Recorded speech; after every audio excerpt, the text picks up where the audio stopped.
క్రీస్తునందు ప్రియమైన వందన ప్రభు పేరిట మీ అందరికీ ప్రత్యేకమైన వందనాలు తెలియజేస్తున్నాం. పరిశుద్ధ గ్రంథంలోంచి కీర్తనలు 68వ అధ్యాయము 19వ వచనాన్ని చదువుకుందాం. కీర్తనలు 68వ అధ్యాయము 19వ వచనమును చదువుకుందాం. ప్రభువు స్తుతి నందును గాక.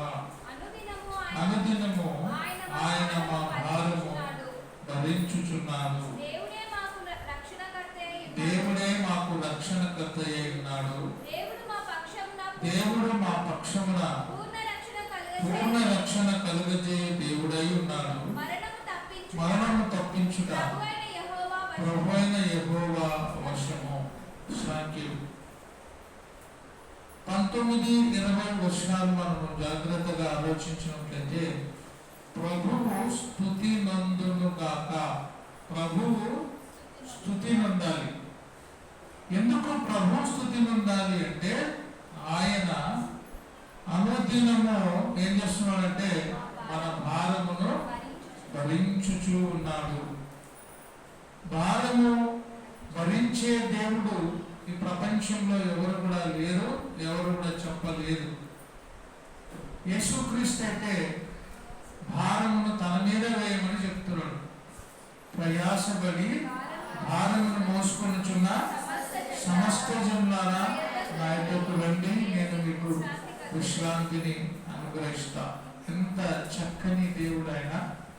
ఎంత మంచి మాటలు మనం ఈ గ్రంథంలో చూస్తూ ఉన్నాము, నేర్చుకుంటున్నాము.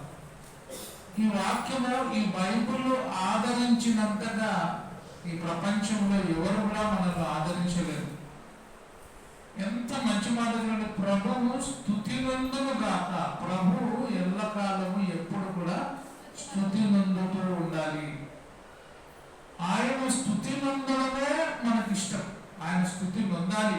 ఎందుకంటే అనుదినము, ఒక్కరోజు కాదు, ప్రతిరోజు ప్రతిదినము ఆయన మన భారమును భరించుచున్నారు. మన భారము ఎంత కష్టమైనదైనా కూడా, ఎంత మోయలేని భారమైనా కూడా ఆయన భారాన్ని మోస్తున్నారు.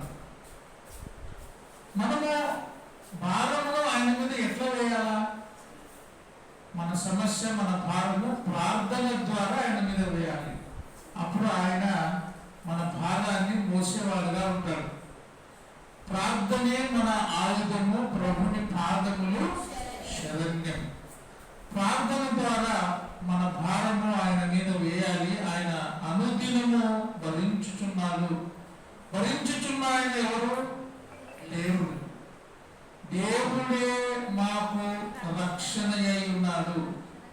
ఆయనే మనలను రక్షించేవాడు. భారము భరించేవాడే రక్షించేవాడు. భారము భరిస్తూ మనలను రక్షిస్తూ ప్రతి శ్రమ నుండి మనల్ని కాపాడుతూ ఉన్న దేవుడు ఆయన. ఆయన చూడండి, దేవుడే మాకు రక్షణ అయి ఉన్నాడు. దేవుడు మా పక్షమున పూర్ణ రక్షణ కలుగజేయి దేవుడై ఉన్నాడు. దేవుడై ఉన్నాడు. పూర్ణ రక్షణ కలుగజేయి దేవుడై ఉన్నాడు ఆయన. మామూలు సేఫ్టీ కాదు ఇది. సురక్షితమైన స్థలం ఏది అంటే దేవుని యొక్క చెంత, దేవుని యొక్క చోటు. అది సురక్షితమైనది. ఆ సురక్షితమైన చోటు ఎప్పుడు కూడా భారాన్ని తీసివేసి సంతోషాన్ని అనుగ్రహించే చోటు. అందుకే మనము నిర్ణయం చేసుకోవాలి. ఇప్పుడే అంటార పాడిన పాట, రాజా నీ సన్నిధిలో నేను ఉంటానయ్యా, మనసారా నిన్ను ఆరాధిస్తూ బ్రతికేస్తానయ్యా. మనసారా నిన్ను ఆరాధిస్తున్నప్పుడు నా మనసులో ఉన్న భారమంతా కూడా నువ్వు తీసివేసేవాడవయ్యా అని ఆయన గురించి మనము స్తుతులు, గీతములు పాడేవారమై ఉండాలి. ఆయన గురించి నిరంతరం మన మనసులో ధ్యానం చేసుకునే వారుగా మనం ఉండాలి. అనుదినము ఆయన మా భారమును భరించుచున్నాడు. దేవుడే మాకు రక్షణ అయి ఉన్నాడు. దేవుడు మా పక్షమున పూర్ణ రక్షణ కలుగజేయ దేవుడై ఉన్నాడు. మరణము తప్పించుట ప్రభువైన యెహోవా వర్షము. మరణము తప్పించుట ప్రభువైన రక్షణ అనుగ్రహించే దేవుడు ఆయన. చాలాసార్లు మనం రక్షణ కొరకు ఎన్నో ధరించుకొని ఉంటాము, కానీ అవన్నీ మనలను రక్షించలేవు. మన గుర్రాలైనా, మన రథములైనా, మన చక్రవర్తులైనా, మన రాజులైనా, ఈ లోకంలో ఉండే ఎవరైనా మరణము తప్పించడం ఎవరి చేత కాదు. మరణము తప్పించుట ప్రభువైన యెహోవా వశము. ప్రభువే మన మరణాన్ని తప్పించేవాడై ఉన్నాడు. అందుకే నిరంతరము ప్రభువుని మనము స్తుతించేవారుగా ఉండాలి. చూడండి, ఎంతమంది మనం ప్రభువుని స్తుతించడానికి వస్తున్నాం చూడండి. ఆదివారం మాత్రమే ప్రభువుని స్తుతించే ఆరాధకులుగా మనం ఉన్నాం. బుధవారం, శుక్రవారం కూడా ప్రభువుని స్తుతించే అవకాశం మనకి వస్తుంది, కానీ ఈ రెండు ఛాన్స్లు మనం మిస్ చేసుకుంటున్నాం.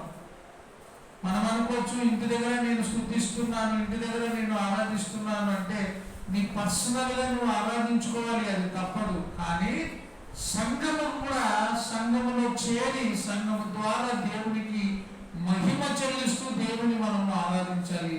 అది ఇంకా అద్భుతమైనదిగా ఉంటుంది. సంఘం ఏమైంది? తల్లిగా ఉంది. సంఘము మనల్ని ఆదరిస్తుంది. సంఘము ఎట్లా ఒకని తల్లి వాణిని ఆదరించున్నట్లుగా అంటాడు. తల్లి ఏ విధంగా ఆదరిస్తుందో సంఘము ఆ విధంగా ఆదరిస్తుంది. ఎందుకంటే సంఘములో క్రీస్తు మాట ద్వారా, సంఘములో క్రీస్తు మాట చెప్పడం ద్వారా ఆ మాటలు నిన్ను ఆదరించేవిగా ఉన్నాయి. అందుకే సంఘములో చేరడము చాలా ప్రాముఖ్యమైనటువంటి విషయం. అందుకే ఆయన మాకు మా భారము భరించుచూ ఉన్నాడు, రక్షణకర్త ఉన్నాడు, పూర్ణ రక్షణకర్త ఉన్నాడు. మరణము తప్పించుట యెహోవా వశము. 18వ కీర్తన 46వ వచనం మనం చదువుకుంటే మనం ఈరోజు ఏం నేర్చుకుంటున్నామంటే దేవుడు స్తుతి పొందాలి. దేవుడు అనుదినము మన ద్వారా ఏం పొందాలా? స్తుతి పొందాలి, ఆరాధన ఆయనకు చెందాలి. మనుషులమైన ప్రతి వారము, ప్రతిరోజు, అంటే మనుషులైన ప్రతి ఒక్కరూ ప్రతిరోజు ఆయనను స్తుతి చెల్లించాలి, ఆయనను ఆరాధించాలి. వారు చిన్న బిడ్డలైనా, యవనస్తులైనా, యవనస్తురాలైనా, వృద్ధులైనా, ఎవరైనా కూడా నీ శరీరంలో ఆత్మ ఉన్నంత వరకు ఆయనను స్తుతించబద్ధులమై మనం ఉండాలి. అందుకే ఆయనను మనము నిరంతరము ఆరాధించాలి. 18వ కీర్తన 46వ వచనాన్ని చదువుకుందాం. యెహోవా ఏమి ఉన్నవాడు? జీవము గలవాడు. జీవము కలిగిన ఆయన నీ జీవాన్ని కాపాడుతున్నాడు. నీలో ఉండే ఆత్మ పైన ఏమైనాడు? రక్షణకర్త అయి ఉన్నాడు. శరీరంగా నువ్వు నలిగిపోకుండా, ఆత్మీయంగా నలిగిపోకుండా రెండును కాపాడే శక్తి ఎవరికి ఉంది? దేవునికి మాత్రమే ఉంది. శరీరాన్ని నశింపజేసే శక్తి, ఆత్మను నశింపజేసే శక్తి కూడా ఆయనకే ఉంది. డాక్టర్లు శరీరాన్ని కాపాడుతారు కానీ ఆత్మను కాపాడలేదు. కానీ ఆయనైతే శరీరంలో కాపాడుతాడు, ఆత్మను కాపాడుతాడు. శరీరాన్ని నశింపజేస్తాడు, ఆత్మను నశింపజేస్తాడు. అందుకే శరీరమును ఆత్మను మిక్కిలి నరకములో పడేసేటువంటి వానికి మనము మిక్కిలి భయపడాలి. ఆయనకు భయపడి బ్రతకాలి, ఆయన స్తుతించడానికి ఇష్టపడాలి. చాలా మంది దేవునికి మనం భయపడం, దేవుని స్తుతించడానికి ఇష్టపడం. మనకుండే ఆయుష్కాలం చాలా చిన్నది. ఈ 70-80 సంవత్సరాలు గొప్ప కాదు. 70-80 సంవత్సరాలు అవి చాలా తక్కువ. ఈ జీవితాన్ని వదిలిపెట్టిపోయిన తర్వాత మనము నిరంతరము జీవించాలి. అది పరలోకంలో అయినా నరకములో అయినా ఎప్పుడు నిరంతరము జీవించాలి. ఒకవేళ మనం అగ్నిలో వేయబడితే అగ్నిలో మన ఆత్మ నిరంతరము కాల్చబడాలి. పరలోకంలో ఉంటే నిరంతరము సంతోషించాలి. కాబట్టి మనం నిరంతరము సంతోషించే స్థలానికి పోవాలంటే నిరంతరము జీవింపజేసే జీవము గల దేవునికి మనము స్తుతి గానములు చేయాలి, స్తుతి యాగాలు మనము చేయాలి. 92వ కీర్తన 1వ వచనము ఎప్పుడు నేను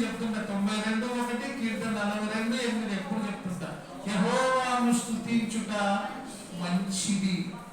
మహోన్నతుడా నీ నామమును కీర్తించుట ఇది మంచిది. ఆయన నామాన్ని కీర్తించడము, ఆయనను స్తుతించడము మంచిది.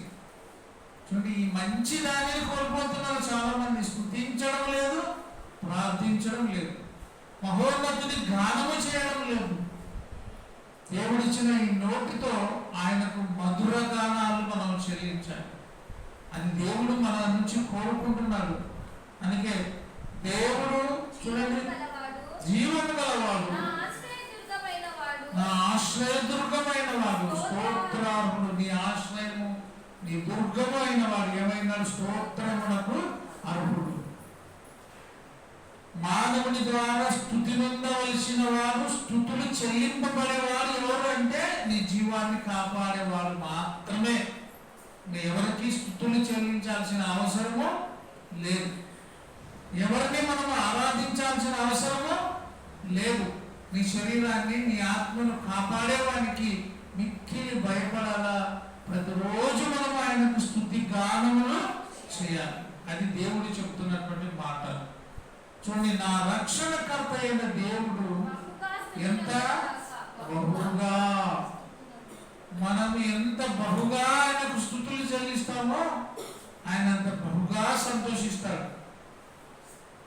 మనం ఆయనకి ఎంతగా మనము మొరపెడతామో అంత ఆయన సమాధానం మనకి ఇస్తాడు. అందుకే మీ భారము నా మీద వేయండి, ఆయన మా భారమును అనుదినము భరించుచూ ఉన్నాడు. ఒకరి భారం ఒకరు మోయలేము, వేసుకోలేము. నా కష్టమే నాకు మస్సులేంది, నీ కష్టము నేను తీర్చలేను, నీ బాధ నేను తీర్చలేము అంటున్నాను. నీ బాధని, నీ కష్టాన్ని తీర్చేటువంటి సమర్థుడు ఎవరంటే దేవుడు, ప్రభువు మాత్రమే. మన చింతను తీసేసేది ఎవరు? దేవుడు మాత్రమే. ఆయననే చెప్తున్నాడు కదా, మనందరూ తెలుసు, మీ చింత యావత్తు నా మీద వేయండి. మీరు ప్రశాంతంగా ఉండండి, నిమ్మలంగా ఉండండి, నన్ను స్తుతించండి, ఆరాధించండి, నన్ను ఘనపరచండి అని ఆయన చెప్తుంటే మనం ఆయనను స్తుతించడం లేదు, ఘనపరచడం లేదు, ఆరాధించడం లేదు. అసలు ఆరాధనకు వస్తే కదా ఆరాధించేది. ఆరాధనకు దూరం అయిపోతున్నాం. ఆదివారం మనం చెప్తూనే ఉంటాం, బుధవారం శుక్రవారం రండి, ఆరాధనలో గడపండి, దేవుడు ఇచ్చిన సమయాన్ని ఉపయోగించుకోండి. వ్యర్థంగా మీరు ఇంటి దగ్గర ఉండొద్దండి. దేవుడు కూలి వాళ్ళని పిలిచినప్పుడు యజమానుడు ఏం చేసినాడు? పొద్దున మొదలుకొని సాయంకాలం ఉన్న వరకు ఉండేవారిని పిలిచి అందరికీ ఏమి ఇచ్చినాడు? సమానమైన జీతం ఇచ్చినాడు. నీవు కూడా ఒకవేళ పని ఉండి వెనక ముందు వచ్చినా నీకు కూడా దేవుడు జీతం ఇస్తాడు. అసలే నువ్వు కూలికి పోకపోతే, అసలే పొలంలోనికి పోకపోతే, నువ్వు ఇంటి దగ్గర ఉంటే నీకు జీతం ఇస్తాడా దేవుడు? అక్కడ వ్యర్థముగా కూర్చున్న వారితో ఏం చెప్పినాడు? మీరు ఇక్కడ కూర్చొని మీ సమయాన్ని ఎందుకు వ్యర్థం చేస్తున్నారు? వెళ్ళి నా పొలంలో మీరు పని చేయండి అని చెప్పినాడు. ఒకవేళ మేము రామప్రభు, రామయ్య యజమానుడు అంటే వాళ్ళకి జీతం వచ్చేది కాదు. ఎప్పుడు పిలిచినా అయినా వాళ్ళు ఆయన పిలుపుని అందుకొని వెళ్ళినారు, జీతానికి పాత్రులైనారు. మనం కూడా ఎప్పుడు మైకు వినబడినా, ఎప్పుడు ప్రార్థన వినబడినా, ఎప్పుడు దేవుని మాట వినబడుతూ ఉన్నా మనం ఏం చేయాలి? దేవుని పొలంలోనికి రావాలా. దేవుని పొలంలోకి వచ్చి మనం హాజరు కావాలా. హాజరు పట్టిలో మనం ఉండాలా. అప్పుడు దేవుడు మనకేమి ఇస్తాడు? జీతాన్ని ఇస్తాడు. లేదు నేను ఇంటికాడనే ఉంటా, నాకు జీతం అంటే కుదరదు. ఆయన సన్నిధిలో గడపాలి, ఆయన మందిరంలో గడపాలి, ఆయన స్తుతించుటకు రావాలి. ఇది దేవుడు కోరు. బహుగా ఆయన స్తుతి నందును కాక. 29వ అధ్యాయం ఇర్మియా 18వ వచనం. 29వ అధ్యాయం ఇర్మియా 18వ వచనం. యెహోవా వాక్కు ఇదే, వారు విననొల్లని వారై, వారు విననొల్లని వారైనారు. అయితే నేను పెందల కడ లేచి ప్రవక్తలైన నా సేవకుల చేత వారి యొద్దకు పంపిన నా మాటలను ఆలకింపక పోయిరి. ఏం చేయడం లేదంట? ఆలకింపడం లేదు.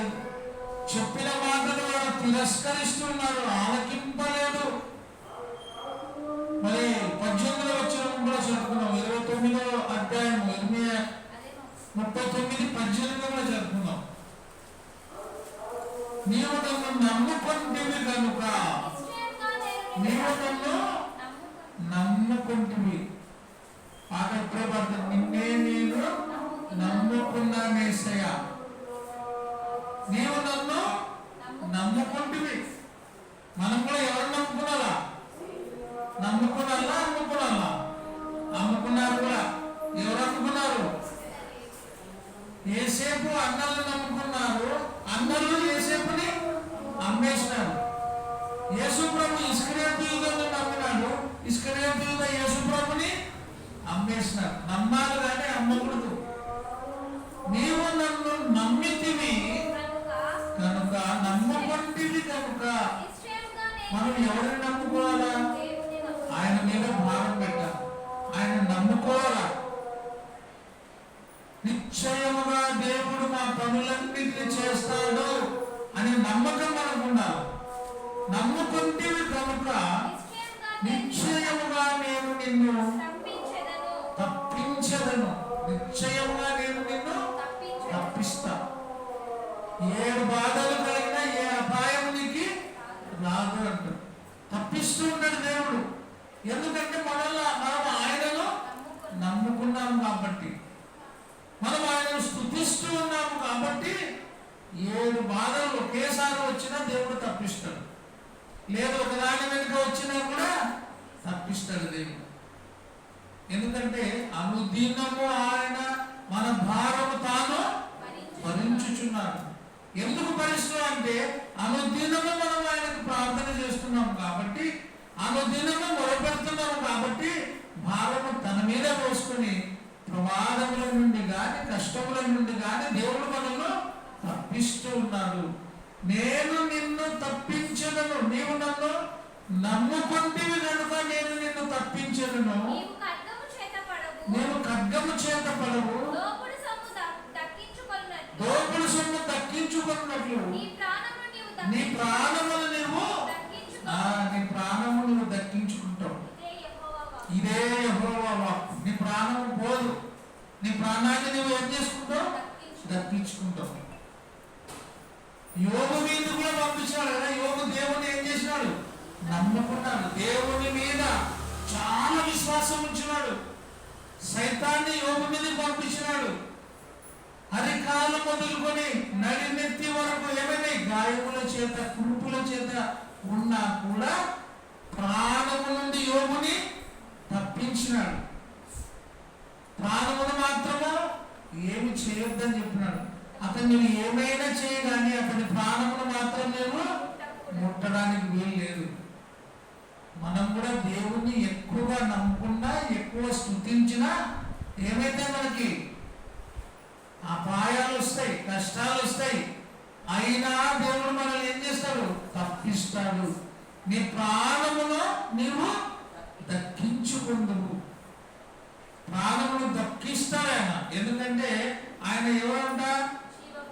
జీవము గలవాడు. మరణము తప్పించుట యెహోవా వశము, ఆయన వశమే. 29వ కీర్తన 11వ వచనం. 29వ కీర్తన 11వ వచనం. యెహోవా తన ప్రజలకి బలహీనులకి దేవుడు ఏమి ఇస్తాడు? బలం. భక్తులు కూడా పాటలు చాలా చాలా చాలా అసలు వాళ్ళ ఆత్మీయత నుంచి వచ్చిన పాటలు కదా బాగా పాడుతుంటారు. యెహోవా నా బలమా, యథార్థమైనది నీ మార్గం, పరిపూర్ణమైనది నీ మార్గం. నీవు నా మార్గం కాబట్టి, నా బలము కాబట్టి, నా శత్రువులు నన్ను చుట్టిన నరకపు పాశములు నన్ను అరికట్టినా కూడా అవి నన్ను ఏమీ చేయవు. ఎంత మంచి మాట చూడండి. యెహోవా తన ప్రజలకు బలమును అనుగ్రహించును.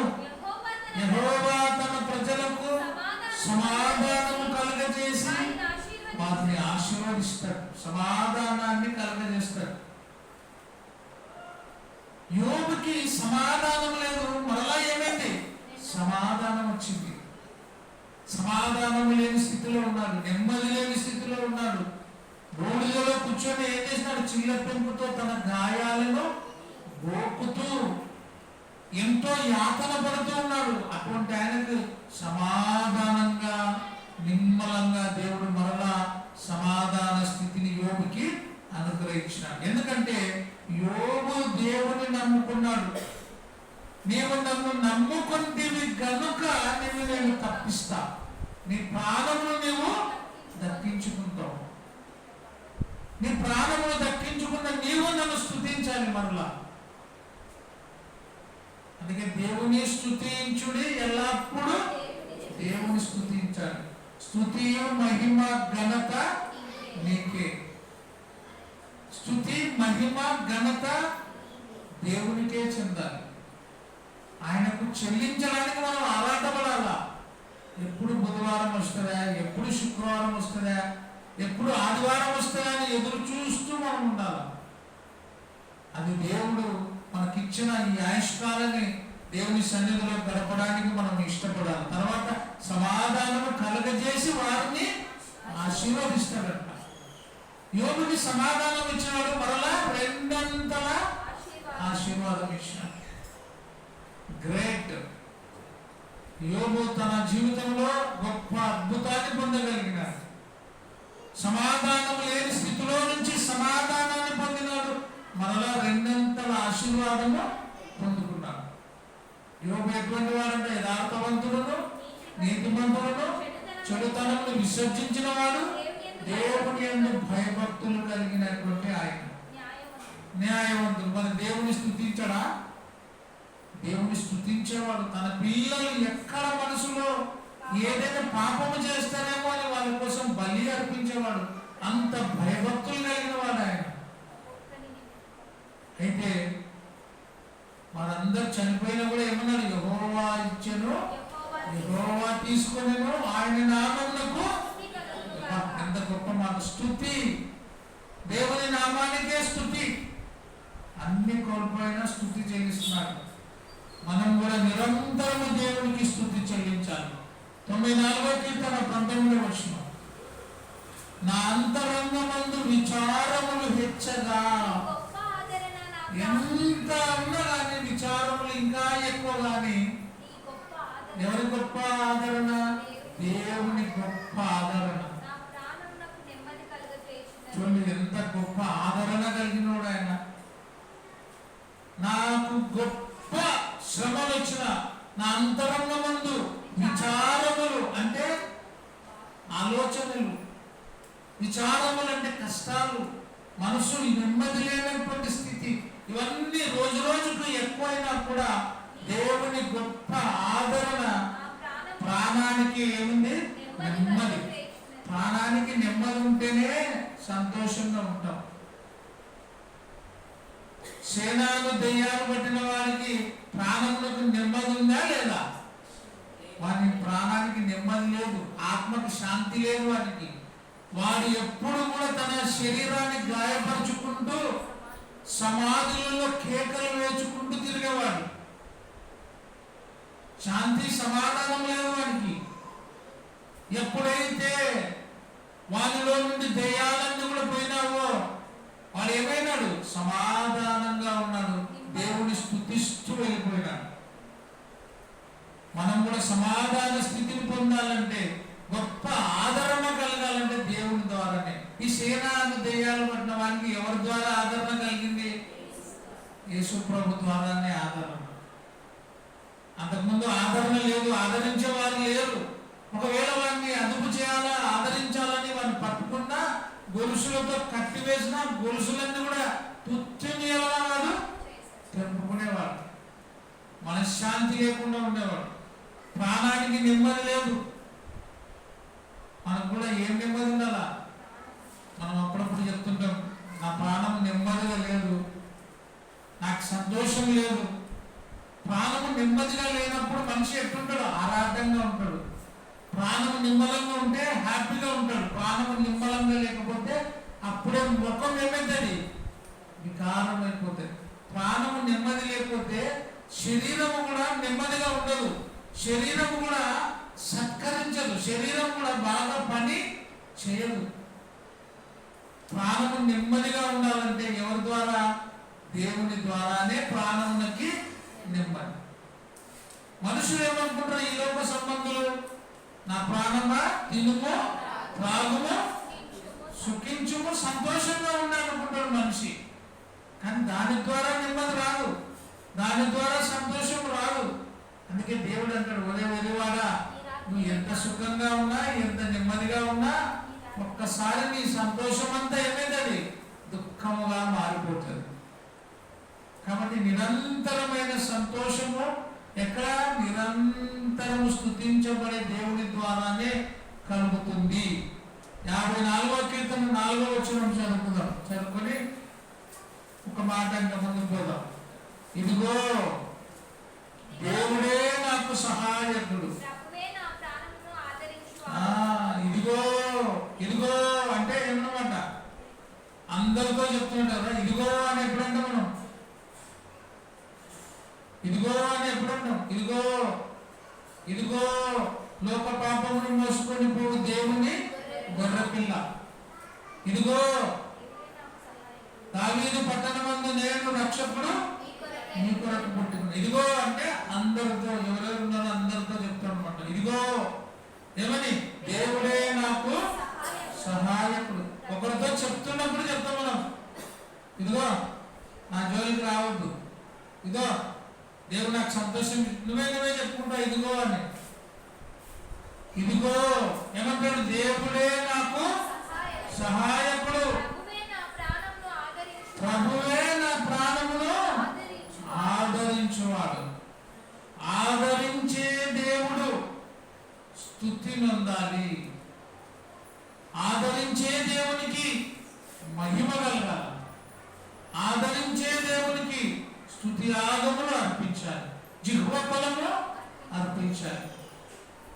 ఇది మనం నేర్చుకోవాల్సింది. చివరిగా 2వ కొరింథీ 1వ అధ్యాయం 3వ వచనం. కనికరము చూపు తండ్రి సమస్తమైన ఆదరణను అనుగ్రహించు దేవుడు మన ప్రభు అయిన యేసుక్రీస్తు తండ్రి అయిన దేవుడు స్తుతింపబడును గాక. ఆమేన్. స్తుతింపబడును గాక. ఆమేన్. ఆయన ఎల్లప్పుడూ కూడా స్తుతింపబడాలి. ఆయన మన ద్వారా ఎల్లప్పుడూ స్తుతులు స్తోత్రములు పొందాలి. అందుకే మనం ఈ లోకానికి వచ్చినాం. ఆయనను స్తుతించకపోతే, ఆయనను ఆరాధించకపోతే, ఆయనను గణపరచకపోతే మన జన్మ ధన్యము కాదు. ఆయనను స్తుతిస్తే, ఆయనను ఆరాధిస్తే, ఆయనను గణపరిస్తే, ఆయనలో ఉంటే, ఆయనలో మన జీవితం ముగిస్తే మన జీవితము ధన్యము. అందుకే అపొస్తలుడైన పౌలు, నా మట్టుకైతే బ్రతుకుట క్రీస్తే, చావైతే అది నాకు లాభము. కాబట్టి నీవు నేను మన జీవితం సంతోషంగా నెమ్మదిగా ఉండాలంటే మనలను కనికరించి కాపాడి రక్షించే దేవునికి నిరంతరము స్తుతులు స్తోత్రములు చెల్లిద్దాం. అందరికీ వందనాలు. Thank you.